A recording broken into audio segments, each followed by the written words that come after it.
Okay, तो जैसा कि आपको पता है, कल अपन ने क्लास 10th की साइंस स्टार्ट करी थी और अपन ने फर्स्ट चैप्टर लिया था जिसका नाम था केमिकल रिएक्शन एंड इक्वेशन, जिसका फर्स्ट लेक्चर अपन ने कर लिया था। और उस फर्स्ट लेक्चर में अपन ने जनरल सा इंट्रोडक्शन करा था कि किसी भी मैटर की जो केमिकल प्रॉपर्टीज होती है, फिजिकल प्रॉपर्टीज होती हैं। अगर ओवरऑल में बात करूँ तो कल जो अपन ने बातें करी थी वो अपन ने पहले सीख रखी है, मतलब आपने छोटी क्लासों में भी सीखा होगा, 7th 8th 9th में ये सारी चीज़ें बता दी जाती है कि केमिकल प्रॉपर्टीज़ क्या होते हैं, फिजिकल प्रॉपर्टीज़ क्या होते हैं, केमिकल चेंजेस क्या होते हैं, फिजिकल चेंजेस क्या होते हैं। तो एक्चुअली अपन जो कल केमिकल चेंज की बात कर रहे थे, है ना, जो केमिकल चेंजेस की बात कर रहे थे, वही एक्चुअली आगे चलकर क्या बोल देते हैं, उन्हीं को अपन केमिकल रिएक्शंस बोल देते हैं। तो अगर आपको कल वाली बातें समझ ना आई हो, अगर समझ आई हो तो अच्छी बात है, अगर ना भी आई हो तो आपका काम चल जाएगा। कल वाली सारी बातें बियॉन्ड द एनसीईआरटी थी, कल अपन ने एनसीईआरटी को टच भी नहीं करा था। आज अपन एनसीईआरटी में एंटर करते हैं। जो आपकी क्लास 10 की एनसीईआरटी है वो एक्चुअली यहाँ से स्टार्ट होती है केमिकल रिएक्शन से। कुछ एक छोटी छोटी बातें बता रखी है कि आप अपनी डेली लाइफ में आपके चारों तरफ है वो कुछ चेंजेस देखते हो, जैसे दूध से दही का बनना, ये वो काफी छोटी छोटी बातें कर रखी है ना। तो उनको अपन मतलब कि वो जो चेंजेस दे रखे हैं वो बता रखा है कि आप अपने आसपास में चेंजेस देखते हो, तो उसी बेसिस पर अपना चैप्टर यहाँ से स्टार्ट होता है, मतलब जो बेस है वो वहां से लेते हैं अपन। तो आज अपन स्टार्ट करें कि केमिकल चेंज एक्चुअल में होती क्या है, केमिकल चेंजेस होते क्या हैं। तो मैं एक स्टैंडर्ड डेफिनेशन लिखूंगा। जो कल अपन ने बात करी थी वो तो एक सिंपल सी बात हो गई कि जो केमिकल चेंजेस होते हैं उन्हीं को मैं केमिकल रिएक्शन बोल दूंगा, लेकिन वो तो एक सिंपल सी बात हो गई। आज अपन जो केमिकल रिएक्शन की स्टैंडर्ड डेफिनेशन है, जो डेफिनेशन आपके एनसीईआरटी बोलती है, उसको आज यहाँ पर स्टार्ट करते हैं। तो मैं लिखता हूँ इसकी definition, a process. A process में एक्सप्लेन करूंगा इसको ना, वर्ड टू वर्ड में एक्सप्लेन करूंगा। A process in which to और मोर देन टू और मोर देन टू। यहाँ पर आप नोट्स की टेंशन मत लेना, जैसा कि कल भी मैंने बताया था कि नोट्स आपको लिंक में मिल जाएंगे, मतलब अपने जो टेलीग्राम चैनल है वहाँ पर नोट्स बढ़िया से प्रोवाइड करेंगे। मैं बता रहा हूँ वहाँ से नोट्स आप तैयार कर लोगे, आपको कहीं और जाने की जरूरत ही नहीं पड़ेगी। ये सारे के सारे नोट्स वहाँ पर एकदम प्रॉपर तरीके से, प्रॉपर मैनर में मिल जाएंगे। वापस से आते हैं। A process in which to और more than to substances react to form a new sorry a new substance with new chemical properties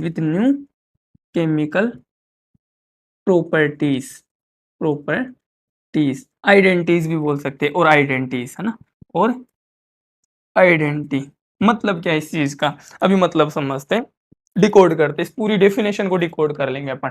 definition है प्रोसेस इन विच, मतलब कि जो केमिकल रिएक्शन है वो क्या होती है, एक प्रोसेस होती है जिसके अंदर क्या होता है, टू और मोर देन टू। जैसे मैं बोलूं टू और मोर देन टू सब्सटेंसेस, जैसे मेरे पास कोई एक सब्सटेंस है ए, दूसरा सब्सटेंस है बी। क्या बोला है डेफिनेशन ने, इन विच टू और more than to substances react, ये दोनों एक दूसरे से रिएक्ट करेंगे। ये प्लस का साइन क्या बता रहा है, ये एक दूसरे के साथ जुड़ जाएंगे, ये दूसरे के साथ एक दूसरे के साथ जुड़ जाएंगे। मतलब एक प्रोसेस है जिसके अंदर दो या दो से ज्यादा, ये दो है, दो से ज्यादा भी हो सकते हैं, तो दो या दो से ज्यादा सब्सटेंसेस एक साथ आकर रिएक्ट करते हैं। किस लिए रिएक्ट करते हैं, टू फॉर्म, किस लिए रिएक्ट करते हैं, to form a new substance, कोई नया सब्सटेंस बनाने के लिए रिएक्ट करते हैं। और ये जो नया सब्सटेंस बनता है, ये जो नया सब्सटेंस बनता है विथ न्यू केमिकल प्रॉपर्टीज और आइडेंटिटी, ये जो नया सब्सटेंस बनता है ये नई केमिकल प्रॉपर्टीज और नई आइडेंटिटी के साथ बनता है। सर बात समझ नहीं आई, अपन रियल लाइफ का एग्जांपल लेकर इस बात को समझेंगे। पहले वापस से डेफिनेशन पर ध्यान देते हैं। डेफिनेशन क्या है, प्रोसेस इन विच टू और मोर देन टू सब्सटेंसेस, एक प्रोसेस होता है, केमिकल रिएक्शन क्या होता है, प्रोसेस होता है जिसमें दो या दो से ज्यादा सब्सटेंस एक साथ आते हैं, रिएक्ट करते हैं और एक नया सब्सटेंस बनाते हैं। और ये जो नया सब्सटेंस है ये टोटली नए न्यू केमिकल प्रॉपर्टीज के साथ होता है, ये टोटली न्यू केमिकल प्रॉपर्टीज के साथ होता है। सर कोई एग्जांपल दो, कोई एग्जांपल दो जो हम रियल लाइफ में देखते हो। जैसे मैं बोलूँ, आप देखते होंगे ना घरों में अपन क्या करते हैं, मिल्क होता है ना, मिल्क। हाँ सर, मिल्क होता है, उसमें हम थोड़ा सा कर्ड मिक्स कर देते हैं, है ना सर, इसमें थोड़ा सा कर्ड मिक्स कर देते हैं। जामण देना बोलते हैं इसको ना, देसी भाषा में अपन गाँव में सब बोलते हैं जामण देते हैं। तो मिल्क में थोड़ा सा क्या कर दिया अपन ने, कर्ड मिक्स कर दिया, तो सर जो नया सब्सटेंस बना वो कर्ड बना। मतलब देखो, ये जो मिल्क था इसकी प्रॉपर्टीज अलग थी, ये जो कर्ड है इसकी प्रॉपर्टीज अलग है। सर इसमें भी ज्यादा डिफ्रेंशिएट नहीं हो पाया। चलो एक और एग्जाम्पल लेते हैं, है ना, थोड़ा सा इनोवेटिव एग्जाम्पल लेते हैं अपन। जैसे कार्बन आपने सुना होगा, इसको हटा देता हूं मैं, है ना, इसको हटा देता हूँ, नोट्स में आपको सब कुछ मिल जाएगा। इसको मैं यहाँ से हटा दे रहा हूँ। मैंने बोला आपने कार्बन का नाम सुना होगा, अगर नहीं सुना तो कोई बात नहीं। कार्बन क्या होता है, एक सब्सटेंस होता है, कोई एक पदार्थ होता है, सब्सटेंस होता है, जो कैसा होता है, जैसे समझ लो कार्बन एक तरीके से कोयला जो होता है, कोल होता है, उसी को कार्बन बोल देते हैं अपन। तो कार्बन क्या होता है, एक सर सॉलिड होता है ना, एक सॉलिड सब्सटेंस होता है। इसकी रिएक्शन अगर मैं ऑक्सीजन के साथ करा दूं, इसकी रिएक्शन अगर मैं ऑक्सीजन के साथ करा दूं, ये कैसा है, ये सर सॉलिड है, ये कैसा है, सॉलिड है। कोयला कैसा होता है, सॉलिड होता है, ये कोल है। इसकी कोल मतलब कि कार्बन को कोल बोल सकते हैं, पर एक्चुअली ये कोल नहीं होता, कार्बन एक कंपाउंड होता है, या कार्बन एक एटम होता है। और जो कोल है, जो कोल है वो इसी का रूप होता है, ऐसा बोल सकते हैं। लेकिन अपन यहाँ पर एक मिनट के लिए मान लेते हैं कि ये कोयला है। इसकी रिएक्शन में ऑक्सीजन से करा देता हूँ। हाँ सर, ऑक्सीजन का हमें पता है ये एक गैस होती है। ऑक्सीजन क्या होती है, एक गैस होती है। छोटी क्लासों में हम इसको लाइफ गैस भी बोलते थे ना। हाँ सर, इसको लाइफ गैस बोलते थे। जब ये दोनों रिएक्ट करते हैं तो एक नई गैस बनती है, दैट इज कार्बन डाइऑक्साइड। ये भी एक गैस है। अब देखते हैं क्या ये जो कार्बन डाइऑक्साइड बना है इसकी प्रॉपर्टीज इनसे अलग है क्या।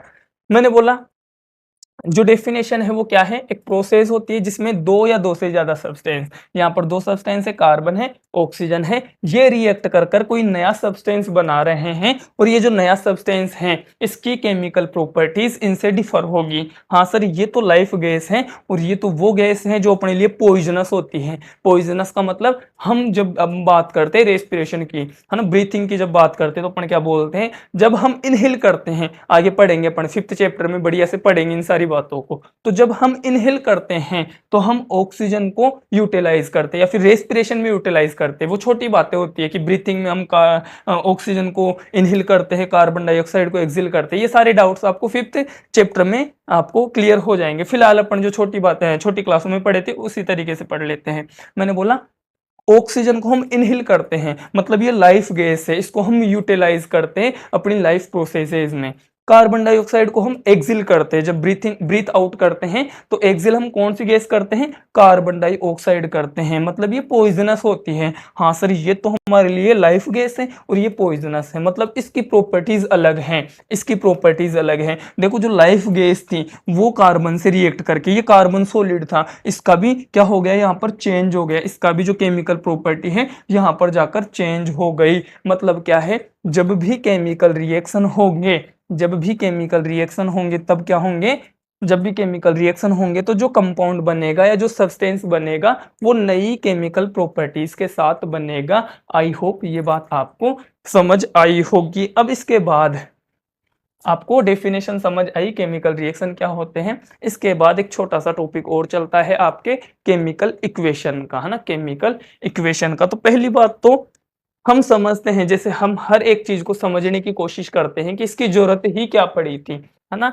इस चीज की जरूरत ही क्या पड़ी होगी, इसकी बात कर लेते हैं। तो सर केमिकल इक्वेशन की जरूरत क्यों पड़ी होगी, मैं पहले लिख देता हूं यहाँ पर।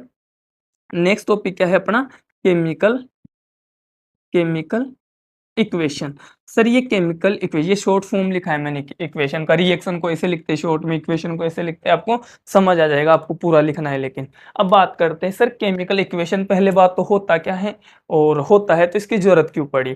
तो मैं बात करता हूँ, अपन एक छोटी सी स्टोरी से समझते हैं। ऐसा इसका ना रियलिटी से कोई वास्ता नहीं, जैसे डिस्क्लेमर देते हैं ना, इसका सच्चाई से कोई दूर दूर तक वास्ता नहीं है, वैसे ये जो स्टोरी बना रहे अपन, इसका भी सच्चाई से कोई वास्ता नहीं है। ये केवल एक अपन बना रहे, टॉपिक से रिलेट कर पाए अपन, है ना, टॉपिक से रिलेट कर पाए। मैं एक बात बताता हूँ, जब साइंटिस्ट लोग इन रिएक्शंस को लिख रहे थे, है ना, जैसे एक रिएक्शन लिखता हूं मैं, कार्बन, अभी जो अभी अपन ने रिएक्शन करके देखी थी उसी को मैं लिखता हूँ, कार्बन प्लस ऑक्सीजन, यही करवाया था अपन ने। हाँ सर, कार्बन को ऑक्सीजन से रिएक्ट करवाया था और आपने कार्बन डाइऑक्साइड बना लिया था, कार्बन डाई ऑक्साइड बना लिया था, ऐसा ही कुछ हुआ था वहां पे। हाँ सर, ऐसा ही कुछ वहां पर हुआ था, कार्बन था उसके साथ ऑक्सीजन को रिएक्ट करवाया और कार्बन डाइऑक्साइड गैस बन गई थी, कार्बन डाइऑक्साइड गैस बन गई थी। तो इसको देखो ध्यान से, क्या ये ऐसा नहीं लग रहा कि सर काफी सारी चीजें हमें लिखनी पड़ी है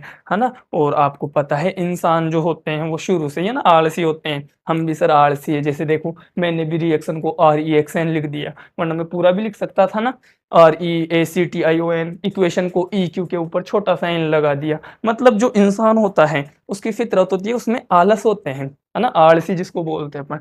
तो पहले के लोग ऐसा समझ सकते पड़े कि वो भी आलसी थे, तो उन्होंने इसका शॉर्टकट निकाल लिया। उन्होंने क्या करा, इस चीज का शॉर्टकट निकाल लिया। मतलब एक्चुअल में ये केमिकल इक्वेशन होते क्या हैं, केमिकल रिएक्शन को सिंबॉलिक फॉर्म में लिखना ही क्या होता है, केमिकल इक्वेशन होता है। आई होप ये बात समझ आई होगी। अगर ये समझ आई हो तो मैं केमिकल इक्वेशन के लिए एक बात लिखना चाहता हूँ। मैं क्या बात लिखना चाहता हूँ, एक छोटी सी बात लिखना चाहता हूँ। एक्चुअल में केमिकल इक्वेशन क्या होता है, symbolical, symbolical representation, representation of, representation of chemical reaction, representation of chemical reaction, chemical reaction. अभी भी देखो मैंने पूरा रिएक्शन नहीं लिखा, है ना। तो ऐसा ही उन लोगों ने भी सोचा होगा कि हम इतनी इतनी बड़ी बातें क्यों लिखे। जैसे मेरे को लिखना पड़ रहा है ना, मीथेन लिखूंगा मैं, सर मीथेन क्या होता है बात करेंगे इसकी भी। मीथेन हो गया सर, इसको ऑक्सीजन से रिएक्ट करवाएंगे, है ना, फिर बाद में कार्बन डाइऑक्साइड बनाएंगे, पूरा लिखता हूँ मैं, कार्बन डाइऑक्साइड बनाएंगे, फिर सर वाटर बनाएंगे। तो इतनी सारी चीजें लिखनी पड़ रही है मेरे को, देखो मीथेन, ऑक्सीजन, कार्बन डाइऑक्साइड। तो इसकी जगह पर लोगों ने एक शॉर्टकट निकाला, क्यों ना मैं इनके फॉर्मूले बना लूं, है ना, क्यों ना मैं इनके फॉर्मूले यहाँ पर यूज करना शुरू कर दूं। और उन फॉर्मूले को यूज करने को ही अपन क्या बोल देते हैं, केमिकल इक्वेशन बोल देते हैं। जैसे जैसे अभी मैंने बात करी थी ना, अभी मैंने बात करी थी कार्बन, ये पूरा कार्बन लिखने के बजाय मैं इसकी जगह पर C लिख दूं, प्लस ऑक्सीजन गैस, इतना बड़ा लिखना पड़ा था उनको, ऑक्सीजन गैस। क्यों ना मैं इस ऑक्सीजन गैस की जगह O2 लिख कर काम खत्म कर दूं। फिर बाद में सर यहाँ पर carbon dioxide, carbon dioxide, sir इतना बड़ा, और फिर बाद में गैस और लिखना पड़ा था। इतनी बड़ी बात लिखने के बजाय क्यों ना मैं यहाँ पर CO2 लिख कर काम खत्म कर दूं ना, कितना शॉर्ट एंड स्वीट हो गया। तो इसीलिए उन्होंने क्या मेथड निकाला, केमिकल इक्वेशन लिखने का मेथड निकाला। आई होप आपको केमिकल इक्वेशन की भी बात समझ आई होगी। अब वैसे तो आपके एनसीईआरटी में भी पहले क्या दे रखा है, एक छोटा सा टॉपिक और होता है बीच में, वो एनसीईआरटी में ढंग से मेंशन नहीं कर रखा, अपन उसको अलग निकाल के पढ़ेंगे, है ना। आपके एनसीईआरटी में मैं थिंक डायरेक्ट यहाँ से आगे केमिकल रिएक्शंस को बैलेंस करना बता रखा है। लेकिन अपन बैलेंसिंग से पहले एक छोटी सी बात करेंगे, कैरेक्टरिस्टिक ऑफ केमिकल रिएक्शन। तो मैं इसको यहाँ से हटा दे रहा हूँ, ये सारी बातें अपन ने कर ली है, ये आपको नोट्स में प्रॉपर तरीके से, वेल मैनर तरीके से मिल जाएंगे। मैं यहाँ पर एक नया टॉपिक लाता हूँ, मैं यहाँ पर एक नया टॉपिक लाता हूँ, characteristic of chemical reaction, characteristic of chemical reaction. ये आपके एनसीईआरटी में डायरेक्टली मेंशन नहीं है, लेकिन बीच बीच में इसकी काफी बातें कर रखी हैं। तो क्यों ना मैं सर एक बार इसको साइड में निकाल कर आराम से बढ़िया तरीके से खत्म कर लूँ, ताकि ये आगे दिक्कत ही ना दे। तो मैं इसकी एक ट्रिक भी बता दूंगा ना, अभी अभी बनाई है मैंने ट्रिक, इसकी एक ट्रिक भी करेंगे अपन, जिससे आपको कैरेक्टरिस्टिक सारे याद हो जाएंगे। वैसे 5 मिनट का ही टॉपिक है, मैंने बोला कैरेक्टरिस्टिक, कैरेक्टरिस्टिक ऑफ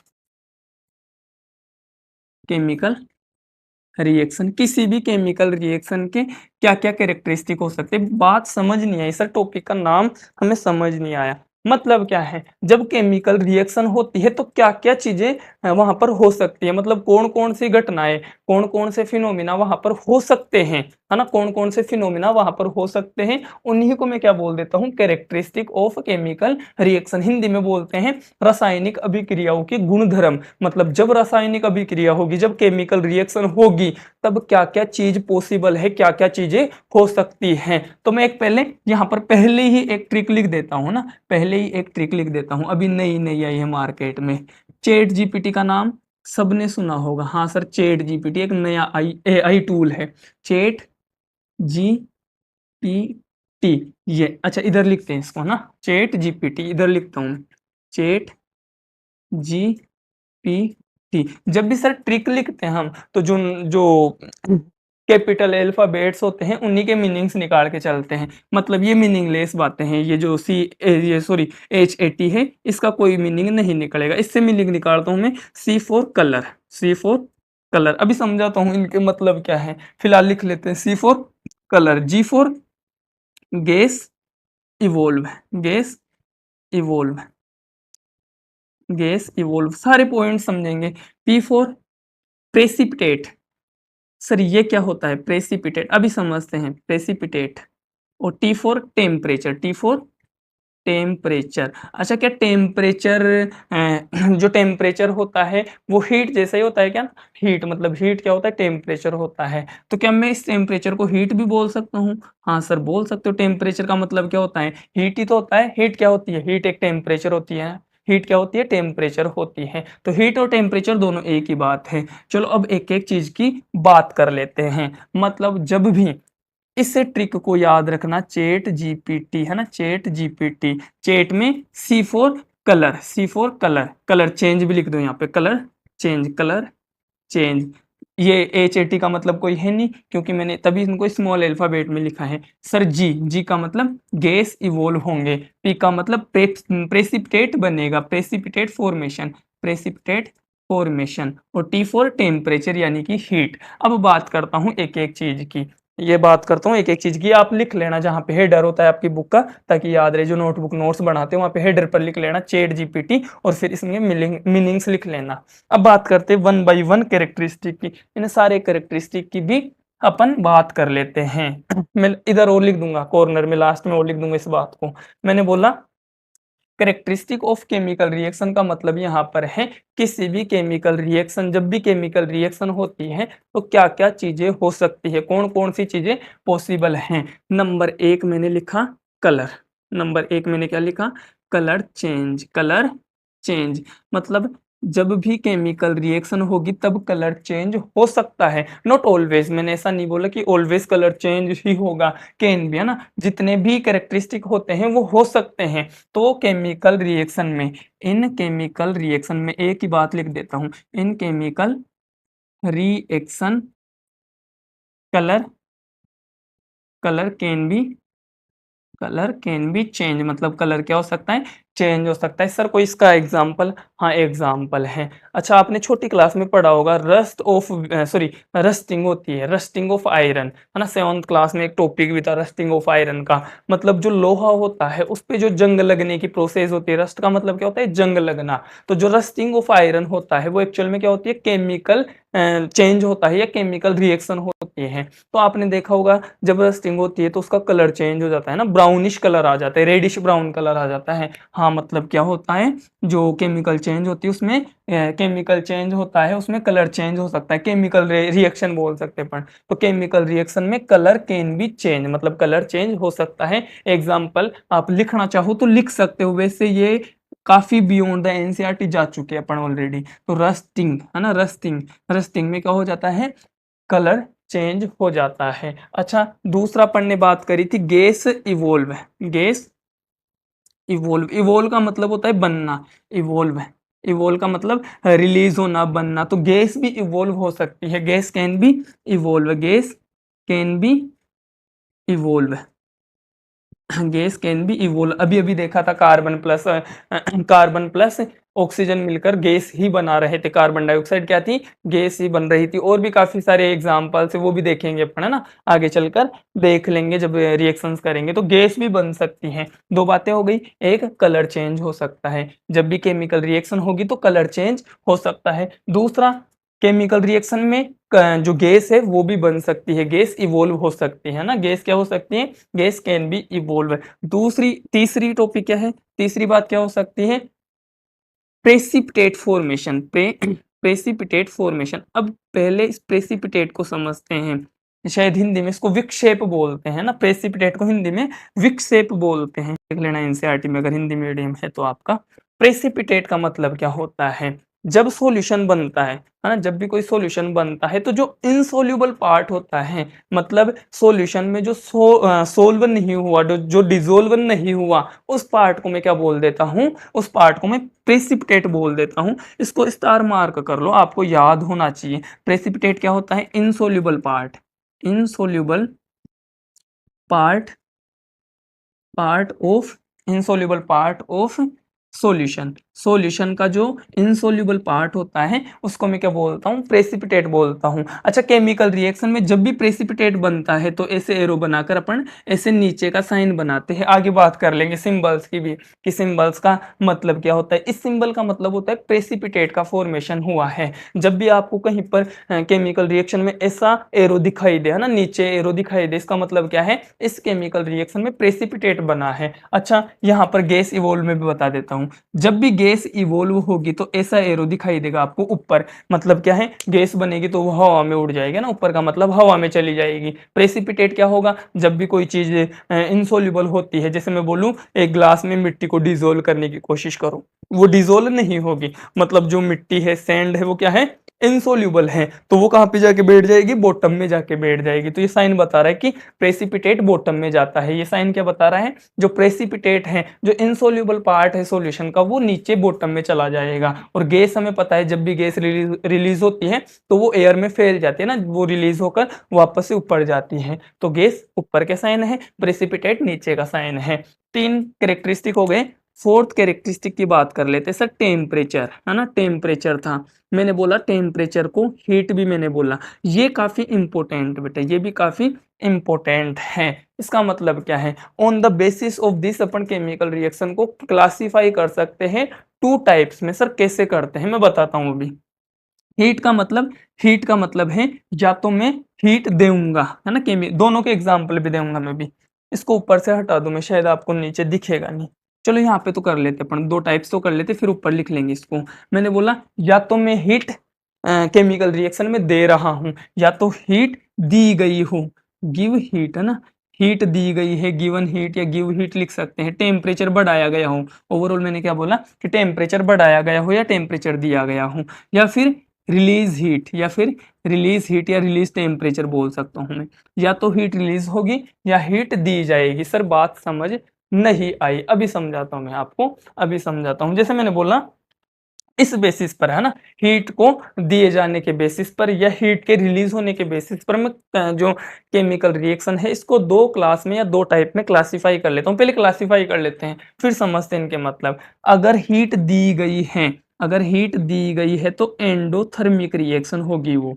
ये थोड़ा थोड़ा सुना सुना लग रहा होगा आपको ना, एंडोथर्मिक रिएक्शन बोलता हूं इसको मैं। इसको मैं क्या बोलूंगा, एंडोथर्मिक रिएक्शन। और अगर हीट रिलीज होती है तो इसको मैं एक्सो थर्मिक रिएक्शन बोलूंगा, एक्सोथर्मिक रिएक्शन बोलूंगा। अभी इसको ऊपर लेकर समझते हैं ना, इस ऊपर वाली चीजों को हटाकर यहाँ पर समझते हैं। ये तीन चीजें समझ आ गई होगी कि केमिकल रिएक्शन में कलर चेंज होता है, दूसरा गैस इवोल्व हो सकती है, तीसरा प्रेसिपिटेट फॉर्मेशन होता है, और चौथा टेम्परेचर। तो टेम्परेचर या तो रिएक्शन को दिया गया होगा या फिर रिएक्शन होने के टाइम पर रिलीज हुआ होगा, है ना। टेम्परेचर, सॉरी, टेम्परेचर का मतलब हीट, है ना, तो या तो हीट दी गई होगी या फिर हीट रिलीज हुई होगी। जैसे मैं किसी चीज को गर्म करता हूँ, है ना, जैसे मेरे को कोई रिएक्शन करवानी है, उसके लिए मैंने गर्म करा, उसके लिए मैंने क्या करा, जैसे आपके एग्जाम्पल दे भी रखा है, एनसीईआरटी के फर्स्ट ही पेज पर दे रखा है ना, वो मैग्नीशियम का रिबन ले रखा है, उसको हीट कर रहे हैं ना, उसको हीट करे, हीट करने का मतलब उस मैग्नीशियम के रिबन को जलाया जा रहा है। एक रिएक्शन भी दे रखी है, यहाँ पे लिख दे रहा हूँ, उस रिएक्शन की बात करेंगे आगे अपन चल के, तो यहाँ पे लिख दे रहा हूँ मैं फिलहाल उसको। यहाँ यहीं पे लिख दे रहा हूँ Mg, है ना, Mg प्लस O2, फिर से 2MgO, ऐसे लिख रखा है आपके ना 2MgO। ये एक रिएक्शन दे रखी है। ये रिएक्शन किसकी है? एक्टिविटी 1.1 की है। एक्टिविटी 1.1 क्या है कि सर एक रिबन ले रखा है हमने मैग्नीशियम का, उस मैग्नीशियम के रिबन को अगर मैं जलाऊंगा, उस मैग्नीशियम के रिबन को मैं जलाऊंगा तो वो एक चमकदार, है ना, वो एक डिजलिंग, एक चमकदार रोशनी के साथ जलेगी। डिजलिंग का मतलब चमकदार, एक चमकदार रोशनी के साथ जलेगी, है ना, सफेद रोशनी के साथ, व्हाइट डिजलिंग रोशनी के साथ जलेगी। वो एक व्हाइट डिजलिंग लाइट बनेगी और वो जलेगी, और उससे एक व्हाइट पाउडर बनेगा जिसको मैग्नीशियम ऑक्साइड बोलते हैं। उसको मैं क्या बोलता हूँ? मैग्नीशियम ऑक्साइड बोलता हूँ। ये आपकी एक्टिविटी 1.1 भी हो गई। वापस से रिपीट कर दे रहा हूँ मैं, है ना, अब कोई नहीं बोलेगा एक्टिविटी नहीं हुई हमारी। एक्टिविटी 1.1 में क्या है? एक मैग्नीशियम की रिबन है, उसको मैंने हीट करा है। वहां पे क्वेश्चन भी दे हैं, वो क्वेश्चन भी दे रखा है कि आपको चेतावनी जिसको बोलते हैं अपन, है ना, कि ये जो एक्टिविटी है वो टीचर की निगरानी में करनी है, तो मैं मना ही कर देता हूँ, आपको ये एक्टिविटी करनी ही नहीं है। मैं समझा देता हूँ होता क्या है। मैग्नीशियम होता है, उसका रिबन होता है। रिबन का मतलब ऐसा समझ लो जैसे ये है ना, ये रिबन टाइप का है, ये मैग्नीशियम का रिबन है। अगर मैं इसको हीट दूंगा, है ना, इसको मैं हीट देना शुरू करता हूँ। हीट देने का मतलब रिएक्ट विथ ऑक्सीजन। आपने छोटी क्लास में पढ़ा भी होगा, जब भी चीज जलती है, जब भी कोई चीज बर्न होती है, तो बर्निंग के लिए जो जरूरी चीज है वो क्या है? ऑक्सीजन है ना, जो बर्निंग के लिए जरूरी, कंबशन या बर्निंग, है ना, आपने पढ़ा भी होगा कंडीशन ऑफ कंबशन। कंबशन की जो कंडीशन है उसमें ऑक्सीजन होता है। अगर ऑक्सीजन नहीं होगा तो जो कंबशन है वो नहीं होगा। कंबशन का मतलब बर्निंग। तो मैं कंबशन कर रहा हूँ, कंबशन यानी कि बर्निंग कर रहा हूँ। बर्निंग का मतलब ऑक्सीजन के साथ मैग्नीशियम के रिबन को रिएक्ट करवा रहा हूँ। ये मैग्नीशियम की रिबन है, इसको ऑक्सीजन के साथ रिएक्ट करवा रहा हूं। तो जब मैं ये रिएक्शन करवाता हूं, जब मैग्नीशियम की रिबन जलेगी, तो यहां से क्या होगा? व्हाइट डिजलिंग लाइट मिलेगी। व्हाइट डिजलिंग लाइट का मतलब ये फ्लेम, या फ्लेम बोल सकते हैं ना, लाइट की जगह पर फ्लेम बोलेंगे। एक ज्वाला बनेगी, कैसी? व्हाइट कलर की। और डिजलिंग का मतलब है चमकदार, चमकदार रोशनी जैसी एक ज्वाला बनेगी। और नीचे जो पाउडर बनेगा वो कैसा बनेगा? व्हाइट कलर का पाउडर बनेगा, जो होगा मैग्नीशियम ऑक्साइड का पाउडर होगा। ये थोड़ा सा अदर चले गए थे, अपन वापस से आते हैं। ये अपन ने समझा कि अपन ने यहाँ पर क्या दी है? हीट दी है। यहाँ पर ऐसा एक साइन भी बना होता है। ये साइन एक्चुअली किसका होता है? हीट, हीट देने का साइन होता है। अब वापस से आते हैं अपने टॉपिक पर, है ना, बेक आते हैं अपने टॉपिक पर। तो टेम्परेचर या हीट, केमिकल जो रिएक्शन के कैरेक्टरिस्टिक है, उसका एक कैरेक्टर है क्या? हीट। या तो हीट दी जाएगी या हीट रिलीज होगी। दिए जाने का एग्जाम्पल ये रहा। एक और एग्जाम्पल करेंगे अपन, और एक हीट रिलीज होगी या फिर हीट रिलीज होगी। जब भी केमिकल रिएक्शन होगी उसमें दो चीजें हो सकती है। वापस से आता हूं मैं, जब भी केमिकल रिएक्शन होगी तो उसमें दो चीजें हो सकती है, या तो हीट देना पड़ेगा या तो हीट रिलीज होगी। कौन कौन सी दो चीजें हो सकती है? या तो हीट दी जाएगी या फिर हीट रिलीज होगी। अब इसको ऊपर लेकर समझने की कोशिश करते हैं, इसको ऊपर लेकर समझने की कोशिश करते हैं। ये छोटी छोटी बातें आपको समझ आ गई, मैं यहाँ पर समझाता हूँ इस बात को। यहाँ पर इस बात को समझते फिर इस क्लास को यहीं पर बाइंड करेंगे, और जो केमिकल रिएक्शन का बैलेंसिंग है वो कल स्टार्ट करेंगे, क्योंकि वो काफ़ी इंपॉर्टेंट टॉपिक है। उसको सोलो करेंगे, सोलो का मतलब अकेला करेंगे उसको, ढंग से समझेंगे उसको, एक क्लास में केवल उसी को पढ़ेंगे। फिलहाल अपन बात कर लेते हैं कि जो चौथा कैरेक्टरिस्टिक है, जो फोर्थ वन कैरेक्टरिस्टिक था हीट वाला, टेम्परेचर या हीट वाला। हीट या तो देनी पड़ रही थी, हीट या तो क्या करनी पड़ रही थी? देनी पड़ रही थी, या तो इससे रिलीज हो रही थी। और इस बेसिस पर, हीट देने या रिलीज होने के बेसिस पर, मैं केमिकल रिएक्शन को टू टाइप्स में क्लासिफाई कर लेता हूं। यहाँ पे पहले लिख देता हूं हीट गिवन। अगर हीट देनी पड़ेगी तो मैं क्या बोलूंगा? Heat release. अगर हीट रिलीज होती है तो मैं क्या बोलूंगा? और उनके एग्जाम्पल यहीं पर लिख लेते हैं। पहली बात तो इन नाम से ही अपन पता कर लेते हैं। हीट गिवन, गिवन का मतलब एंट्री, है ना। गिवन का मतलब क्या होगा? केमिकल रिएक्शन हो रही थी, उसमें मैंने एंट्री करवा दी, है ना, एंट्री, एंडो। अब इस नाम से समझते, हीट गिवन, केमिकल रिएक्शन में हीट दी गई, है ना, केमिकल रिएक्शन में दी गई। मतलब क्या है? केमिकल रिएक्शन चल रही थी, उसमें एंट्री करवा दी अपन ने, किसकी? हीट की, मतलब एंडो। इधर नाम देखो इसका क्या है? एंडो। क्या एंडो आपको ऐसा नहीं दे रहा, ऐसा फील नहीं दे रहा कि एंडो का मतलब कहीं पर एंट्री दिला रहे हैं ना? एंडो, एंडो का मतलब इनसाइड एंट्री दिला रहे हैं। तो एंडोथर्मिक का मतलब क्या है? एंडोथर्मिक रिएक्शन का मतलब क्या है? एंडोथर्मिक रिएक्शन का मतलब यहाँ पर है ऐसी केमिकल रिएक्शंस है ना। एंडोथर्मिक रिएक्शन का मतलब क्या है, ऐसी केमिकल रिएक्शन जिसमें हीट दी गई हो। तो मैं यहाँ पर लिख सकता हूँ एक लाइन में chemical reaction, chemical reaction in which heat utilise या गिवन। यूटिलाइज का मतलब क्या होता है, उपयोग हुई हो, यूटिलाइज हुई हो। ऐसी केमिकल रिएक्शन को मैं एंडोथर्मिक केमिकल रिएक्शन बोल सकता हूँ। Is called endothermic. Utilise is called endothermic, endothermic chemical reaction, endothermic chemical reaction. आपको ये बात समझ आई होगी। एंडो का मतलब एंट्री है ना, एंडो का मतलब दी गई है, एंडो का मतलब, इस एंडो का मतलब क्या समझेंगे अपन, एंट्री करवाई है। एंडो यानी कि हीट दी गई है। तो ऐसी केमिकल रिएक्शन जिसमें हीट दी गई हो उसको मैं एंडोथर्मिक केमिकल रिएक्शन बोलता हूँ। दूसरे हाथ पर मैंने बोला एक्सोथर्मिक, एक्सोथर्मिक ये तो और भी इजी है सर। एक्सोथर्मिक रिएक्शन ये तो और भी इजी है। एक्सो का मतलब एग्जिट से है, एक्सो का मतलब क्या है, एग्जिट से है। और एग्जिट का मतलब क्या होता है, बाहर निकलना, है ना। एग्जिट का मतलब क्या होता है सर, बाहर निकलना, बाहर निकलना। एग्जिट का मतलब क्या होता है, बाहर निकलना।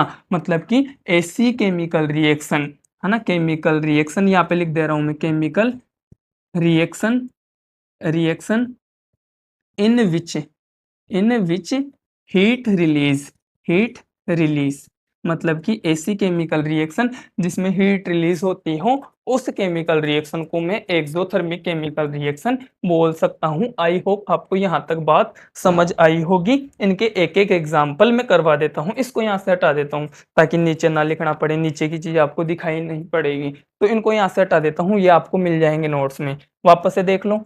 एंडोथर्मिक रिएक्शन, है ना, हीट के बेसिस पर मैं क्लासिफाई कर रहा हूँ। किस बेसिस पर, हीट दी जा रही है या हीट रिलीज हो रही है, इस बेसिस पर मैं केमिकल रिएक्शन को दो क्लास में या दो टाइप्स में क्लासिफाई कर लेता हूँ, एंडोथर्मिक, एक्सोथर्मिक। एंडो का मतलब एंट्री, मतलब ऐसी केमिकल रिएक्शन जिसमें हीट दी गई हो, हीट की एंट्री कराई गई हो। एक्सो का मतलब एग्जिट, एग्जिट का मतलब बाहर निकलना, ना, बाहर निकलना। तो एक्सोथर्मिक का मतलब ऐसी केमिकल रिएक्शन जिसमें से हीट रिलीज होती है। तो एक एक सॉलिड सॉलिड एग्जांपल इनके यहाँ पे लिख देता हूं मैं, इनके एक एक एग्जांपल यहाँ पे लिख देता हूँ इनके नाम के साथ, है ना, इनके नाम के साथ, ये इंपॉर्टेंट है।